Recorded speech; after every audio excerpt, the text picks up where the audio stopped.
আজ বাড়ি যাচ্ছি, দুপুরবেলা ট্রেন, তাই সকাল সকালই গোছানো সব কমপ্লিট। তারপরে রেডি হয়ে খেয়ে নিয়ে বেরিয়ে পড়লাম।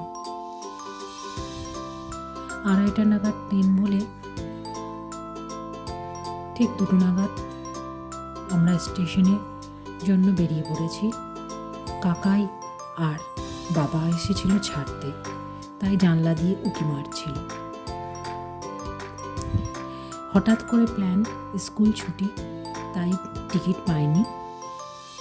অনেক কষ্ট করে প্রথমে আরএসি ছিল, তারপরে কনফার্ম আজকে সকালেই হয়েছে। ভাগায় ব্যাস সিটে উঠে আমি ঘুমাবো, চাদর দাও, ঢাকা দাও।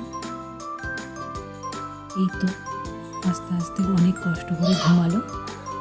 তারপরেই বেশিক্ষণ নয়, আধা ঘন্টা পরই উঠে জানলা দিয়ে দেখতে দেখতে খিদে পেয়েছে, তাই নিয়েই গেছিলাম কিছু চিপস, চকলেট।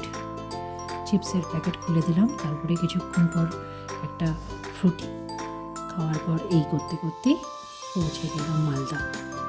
এরপরে আবার নতুন একটা ভিডিও নিয়ে আসবো। টাটা।